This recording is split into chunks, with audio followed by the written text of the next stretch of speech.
¿Qué tal, amigos de 6 a 9? ¿Cómo están? Buenos días. Nos acompaña esta mañana para la entrevista política la congresista Maritza García, de la bancada de Cambio 21. ¿Cómo está, congresista? Muy buenos días, gracias por la invitación. Gracias a usted por acudir. Bancada que, sin embargo, no tiene todavía todos sus plenos derechos como tal, ¿no es cierto? Tiene que esperar a que empiece la siguiente legislatura. La primera pregunta tiene que ver con eso. ¿Va a condicionar esa circunstancia de alguna manera el hecho de que ustedes apoyen a tal o cual candidato o candidata para la presidencia de la mesa directiva? Bueno, en principio aclararle, don Mario, que es un derecho que nos corresponde como bancada y del cual venimos luchando ya aproximadamente hace un año. La ventaja del voto en esta oportunidad es que el presidente del Congreso, tratando de transparentar todos los actos, ha señalado que el voto va a ser absolutamente secreto. Así que tenemos la oportunidad de poder elegir para elegir presidente del Congreso, tenemos la posibilidad de emitir un voto absolutamente secreto, lo cual nos permitirá emitir un voto a conciencia.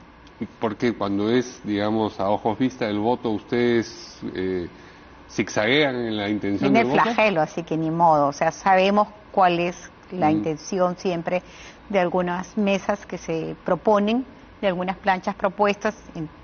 Entonces no queremos revelar en realidad cuál es el voto porque podría tener consecuencias nefastas para nuestra carrera, ¿no? O sea, tienen ya una idea de por quién podrían votar, pero no lo quieren revelar. Eso no podemos revelarlo. Obviamente esperemos los mejores cuadros. No tenemos tampoco, pero la verdad. ¿Pero se acercan ya los candidatos o candidatas a tratar de...? Bueno, están trabajando. Yo creo que cada quien que aspira a la mesa vienen trabajando con los demás parlamentarios para ver cuál es la mejor opción, porque la idea es que se siga una línea de dirección como la que ha venido últimamente realizando el actual presidente del Congreso, quien redujo de 690 contratos que tuvo la gestión de la señora Luz Salgado y de 630 que tuvo la gestión de Galarreta, lo redujo a 300. Y por esa razón hoy está convocando a un concurso público de manera transparente para que lo lleve a cabo. ¿Estuvo bien la reducción entonces? Estuvo muy bien porque eran contratos que se prestaban pues a clientelismo político. Entonces lo que él hace ahora es tratar de transparentar el Congreso de la República, sobre todo el presupuesto del Congreso, y que no sea por solo acuerdo de mesa directiva que se contrate al personal o se le nombre al personal. Este concurso público va a servir para aquellos postulantes que ya se encuentren con contrato personal temporal y puedan acceder a un concurso público. Bien, en el Congreso hay varios asuntos que están, digamos, sobre la mesa y que están en el centro de la controversia política. La reforma política, detrás de la cual está en buena cuenta el Ejecutivo, está, digamos, sometida a un calendario bastante exigente con el que, si no se cumple, no sería aplicable para las elecciones del 2021. ¿Cuál es la posición de ustedes, si bien no tienen presencia en la Comisión de Constitución, donde esto de acá tendría que ser en principio realizado? Lamentar muchísimo lo que sucedió ayer con los resultados de los exámenes para los aspirantes a la Junta Nacional de Justicia, porque es parte de la reforma política, pero en este caso la reforma precisa de justicia. Hemos visto que solamente 3 postulantes han aprobado. Se habla hoy de una nulidad. Si hablamos de esa nulidad, esa reforma quedaría en stand-by. Y además se afectaría los derechos de los postulantes, porque independientemente del desarrollo de las preguntas, del examen, si se ha ido orientado o no al perfil que se busca para ocupar esos cargos, la verdad es que ya hay un derecho adquirido. Entonces va a generar de que si este contrato se anula, van a demandar, van a interponer acciones de amparo y no vamos a tener Junta Nacional de Justicia durante todo este periodo. Esa es una política de justicia que se ha perdido de manera, no sé si por la falta de experiencia o qué es lo que ha pasado, o deliberada, porque han habido propuestas de diferentes instituciones que han debido recogerse y evaluar para tener un mejor balotario de preguntas y poder tener las personas con el perfil idóneo que se requiere para esos cargos. Yo lamento muchísimo que se haya retrasado. ¿Usted ha visto el balotario de preguntas? Han señalado en los medios de comunicación algunas preguntas que han ido lanzándose. No tenemos todo el balotario, está publicada así en la web, son 50 preguntas, pero hubo un balotario de 500 preguntas, una de las cuales me parece absolutamente absurda porque no tenía ninguna respuesta si era positiva o negativa. Desde ahí nomás estás confundiendo sobre el tema constitucional, un tema constitucional. Pero lo que sí lamento muchísimo es que se anule un concurso que se supone ha sido realizado y pensado con tanta anticipación. Y que era un tema medular al cual, digamos, se le ha dedicado atención, efecto de un referéndum, en fin. Así es. No se justificaría la distracción, si es que ese hubiese sido el caso. Pero yo le preguntaba por la reforma política. Claro, la inmunidad parlamentaria. La inmunidad parlamentaria es un derecho que nos asiste como congresistas, también a los miembros del Poder Judicial, al del Ministerio Público, ¿no? Que es jueces supremos, fiscales supremos, al Contralor, al Defensor del Pueblo, pero a los ministros, pero que sin embargo, bueno, no es el tema en sí la inmunidad parlamentaria. El problema que se radica precisamente en la forma y el tratamiento que le viene dando el Congreso a la inmunidad parlamentaria, el procedimiento, porque muchas veces para ganar el voto de aquel parlamentario que está en problema, lo que hacen es dilatarlo, devolverlo, petardearlo. Eso es lo que genera el malestar de la población hacia nosotros. Creo que acá lo que tiene que hacerse es el párrafo pertinente del reglamento del Congreso, unificarlo a lo que dice la Constitución Política del Estado, porque la Constitución Política del Estado señala claramente que ningún funcionario de ese nivel puede ser procesado, ni apresado, ¿no?, ni arrestado, en tanto no haya un levantamiento de inmunidad, en tanto que el reglamento del Congreso solamente señala que para los cargos o delitos que cometas en el ejercicio de tus funciones, pero no se da así, porque lo que hace el Poder Judicial es un control difuso y como la Constitución pesa sobre el reglamento, lo que hacen es pedir en todos los casos el levantamiento de inmunidad, situación que no ameritaba el caso de Benicio Ríos, porque era un hecho anterior al cargo, situación que no ameritaba el caso de Donaire, pero ahí está el problema, porque no hay una regulación entre la Constitución y el reglamento que guarde coordinación, una sintonía.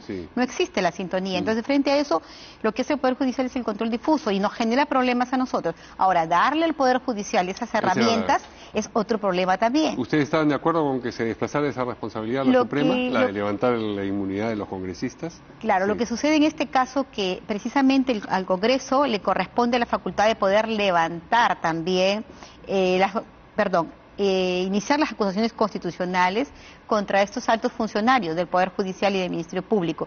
Y si nosotros vamos a tener esa potestad en nuestra cancha, entonces vendrían también los canjes. No levanto la inmunidad, pero tampoco te acuso constitucionalmente. Entonces sería un riesgo que lo tenga también el Poder Judicial. Sería un riesgo. La verdad que necesitamos... ¿Usted cree que debería quedarse en el Congreso? Debería quedarse, pero debería regularse de manera adecuada, contemplando lo que dice la Constitución, que es la norma madre que tiene que prevalecer en estos casos. Claro, pero la conducta observada en los casos que usted ha mencionado antes afecta al Congreso. Hemos visto que la nueva encuesta tiene 71% de desaprobación, un poquito más que la vez pasada, pero ya era elevadísimo, ¿no? Es que habría que ir regular y aplicar sanciones a quienes de manera muy absurda, violando el propio reglamento del Congreso y el procedimiento establecido para el levantamiento de la inmunidad, hacen gala de su poder y retienen los expedientes, los devuelven bajo leguleyadas o interpretaciones auténticas, entre comillas.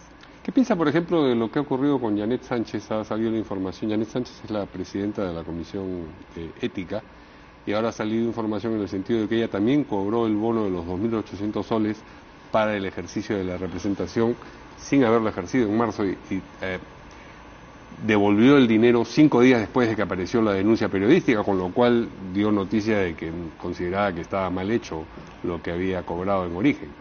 Bueno, siempre soy de la opinión que todo hecho de esa naturaleza tiene que investigarse, caiga quien caiga. Es la presidenta de la Comisión de Ética y como tal tiene que dar el ejemplo.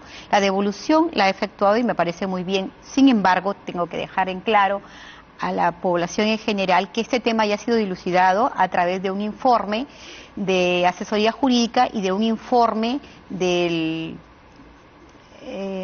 oficial mayor, donde se ha dejado sentado claramente que como políticos, como representantes del Estado peruano también podemos ejercer esta labor fuera de nuestra nación.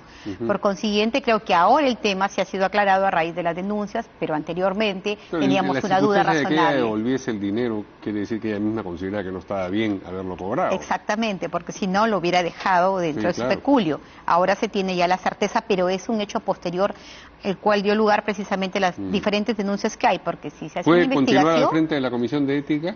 Yo creo que tiene que dar un paso al costado. Y ella lo ha aceptado. Ella lo ha aceptado. Sí. Bien. Otros asuntos en el Congreso. El programa de televisión, en el canal del Congreso de la congresista Jenny Vilcatoma. nadie más lo había pedido, dice algunos, otros ahora están pidiendo también un derecho semejante porque dicen por qué una de 130 tiene el privilegio de tener un programa en este canal.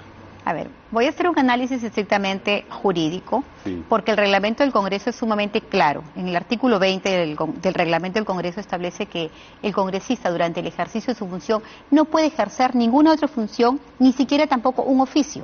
Ahora, el periodismo es una carrera de formación profesional, pero ella la está ejerciendo, aparte de ser funcionaria pública como congresista, está ejerciendo una labor adicional. Esa labor adicional, que puede llamarse oficio, está prohibida por el reglamento del Congreso. Lo que Daniel Salaverry hace a través del acuerdo de mesa directiva es otorgarle la potestad a ella para que dirija al personal de prensa, se haga cargo de la prensa del Congreso.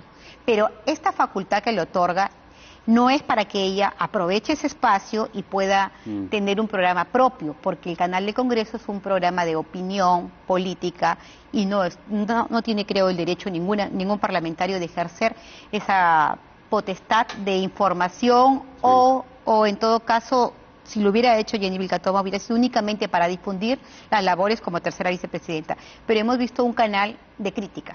Yo no... ¿Usted ha visto el programa varias veces? Ahora último, después de la denuncia, sí, he escuchado, entonces es un programa de crítica que a mí no me parece mal que Jenny Vilcatoma lo pueda criticar, pero como lo hizo, por ejemplo, en Exitosa, ¿no? En un espacio pagado por ella, fuera del horario de trabajo, y esto es con la duda razonable, porque el reglamento señala otra cosa. No hay nada contra ella, vuelvo a reiterar, pero los errores que se cometen tienen que corregirse, porque de repente... ¿Usted ya ha opinado sobre este asunto? Porque me comentan desde producción que por esas casualidades en otra estación está declarando, la señora Vilcatoma ha dicho que está indignada por declaraciones suyas. Bueno, es natural que se indigne. No, es natural que se indigne porque toda persona cuando comete un error de repente se indigna, pero yo creo que lo más saludable en este caso es que Jenny aclare de que sí, efectivamente fue un error porque ella sabe y conoce. Entonces, como parlamentaria. Deberían retirarle ese programa. No, de hecho tiene que cerrar el programa. Ningún parlamentario debiera estar en esa posición. Excepto que hay un acuerdo de mesa directiva o que hay una modificación al reglamento. Está usted diciendo que no pueden realizar otra... El reglamento es el que prevalece, es la norma madre que nos conduce a nosotros para la orientación en el desarrollo de nuestras funciones. ¿Le parece bien que existe ese canal? Me parece bien que existe el canal para información política, para el desarrollo de las funciones que nosotros hacemos, como por ejemplo para difundir lo que hace falta en nuestra región. La tentación de que dependa en última instancia la mesa directiva del Congreso, y la mesa directiva del Congreso representa a todos, pero expresa fundamentalmente un sector del Congreso, la tentación de que eso sea manejado políticamente es permanente, ¿no? Sí, pero es que tienen que respetar el reglamento del Congreso, Mario. El reglamento del Congreso está hecho precisamente para respetarlo, no es una norma para saludarla. No, ciertamente. Entonces, bajo ese contexto, ellos tienen que realizar sus acuerdos. No pueden firmar los acuerdos de mesa directiva violando el reglamento del Congreso. Y ojo que no lo han violado, aclaro. Ellos han delegado la facultad de ella para que ella pueda tener al frente lo que es la prensa del Congreso, más no para otorgarle la posibilidad de que pueda tener un programa propio, que son cosas muy diferentes. La subcomisión de acusaciones constitucionales va a revisar el informe sobre el fiscal todavía y ex fiscal de la Nación, el señor Pedro Chávarri. Ustedes no tienen asiento en esa subcomisión, pero sí tienen opinión. No tenemos asiento en esa subcomisión, ni tampoco en la comisión permanente, ni en ninguna comisión. Sí, claro. Pero cuando en la eventualidad de que llegase al Pleno sí tendrían oportunidad de votar. Sí, bueno, pero me imagino que la opinión la tienen desde ya. Claro, creo que lo más correcto en este caso, teniendo en cuenta que hay una nueva denuncia de la fiscal de la Nación, Zoraida Ábalos, con nuevos hechos, tendrían que acumularse en la comisión permanente, señalar que eso tiene que acumularse y regresar a la subcomisión, en caso de aprobarse en la subcomisión el archivo. ¿Por qué? Porque hay hechos y elementos nuevos que la fiscal de la Nación ha hecho ver en su denuncia. Tal como pasó en el caso de Pablo Sánchez. En el caso del ex fiscal Pablo Sánchez fue la misma estrategia política. O sea, se recepcionó la denuncia y la comisión permanente votó a través de una cuestión previa planteada por una congresista que no recuerdo el nombre, regresó nuevamente a la subcomisión para la investigación. Entonces podría darse el mismo tratamiento. Si queremos ser transparentes, si queremos ser objetivos, si queremos cambiar de imagen ante la población, entonces demos la oportunidad que con estos nuevos hechos se pueda revisar y acumular esas denuncias. ¿Usted cree que eso es lo que va a ocurrir hoy día? Bueno, esperemos que hagan lo mejor. Ya lo han hecho, existe un precedente y que se rijan bajo el precedente de Pablo Sánchez, que son los mismos integrantes, no son otras personas. Sí, ciertamente, son los mismos integrantes, pero han tenido, a veces hay unos que acuden a la sesión y votan en un sentido, y ante la ausencia de otros, pues el voto se decanta a favor o en contra de tal posición por esta correlación de fuerzas dentro de la comisión, ¿no? Así es, por eso es que es importante que todas las bancadas tengamos un espacio político dentro de las comisiones y también en la comisión de ética. Usted verá la mayoría parlamentaria con la que entró Fuerza Popular ya no la tiene, sin embargo siguen teniendo los mismos cupos y esa es la razón por la cual de alguna manera nos vemos perjudicados porque no hay un equilibrio de poderes dentro de las comisiones o grupos de trabajo más importantes del Parlamento. Subcomisión, comisión permanente, comisión de ética, comisión de levantamiento de inmunidad parlamentaria, de fiscalización, que son comisiones tan importantes que nos permitirían a nosotros expresar nuestra posición como bancada. Para poder postular a la mesa directiva, los congresistas tienen que estar dentro de una bancada, ¿no es cierto? En el caso de ustedes, ese atributo va a ser validado antes o después de la elección. O sea, ¿ustedes van a poder postular a alguien a la mesa directiva? Es la pregunta en realidad. Por supuesto que sí, nosotros somos bancada. Si bien es cierto, no se nos ha permitido todavía integrar las comisiones, pero como bancada... Ese derecho ya lo tienen. Claro, lo tiene Cheput. O sea, también ellos están con una bancada nueva posterior a la de nosotros, pero sin embargo tienen la posibilidad de postular. Acá no hay impedimento legal para postular a la mesa directiva. Y entonces ocurre con el actual presidente del Congreso, el señor Salaverry, que no tiene bancada y que, sin embargo, aparentemente tiene el afán de postular a una reelección, va a necesitar una bancada. ¿Se ha acercado a ustedes para pedir que lo incorporen? Yo creo que más que el afán es la necesidad de contar con un político, con un perfil idóneo que permita cambiar la imagen que tiene la ciudadanía del Congreso. Me parece que ha hecho la mejor gestión. De 690 contratos, reducirlos a 300 y convocar a un concurso público para dejar de lado el clientelismo político, me parece muy buena decisión. Un gesto, pero no solamente ese gesto, Daniel tiene muchísimos gestos. La igualdad de trato con todos los parlamentarios, a excepción de este último caso que se ha visto, que no es que yo quiera señalar que él ha dado el consentimiento para el tema de una excepción, claro, pero lo he visto trabajar de manera equilibrada, lo he visto cuidar el presupuesto del Congreso, tal es así que redujo 120 personas que estaban contratadas, tenían afiliación política con Fuerza Popular, resolvió los contratos, o creo que se dio el vencimiento, y ha tomado personal que hoy en día puede postular a esos concursos públicos que van a ser supervisados. Si me permite, vamos a poner un titular del diario Correo, me dice producción, dice: Daniel Salaverry en la Comisión de Ética están negociando mi cabeza, dice, a propósito de... presidente del Congreso señala que en dicho grupo de trabajo que están actualizando... Lo actúan con cálculo político. Actúan con cálculo político. Bueno, ¿a usted le resulta esta noticia? Yo creo que no nos queda ninguna duda, Mario. El pueblo peruano es testigo de los abusos de poder que se han cometido en esa comisión de ética y muchas sanciones arbitrarias. Una de ellas fue la mía, que yo fui reincorporada por un fallo judicial. Entonces, no solamente eso. Hoy nuevamente estoy en la comisión de ética por supuestamente haber difamado a la congresista Beteta. Situaciones que creo yo que no son de relevancia para el país, que por eso lo tomo como un hecho que espero yo se resuelva con la justicia y que en el tema de Daniel Salaverry, como es un potencial candidato a la presidencia del Congreso, por ahí viene el flagelo.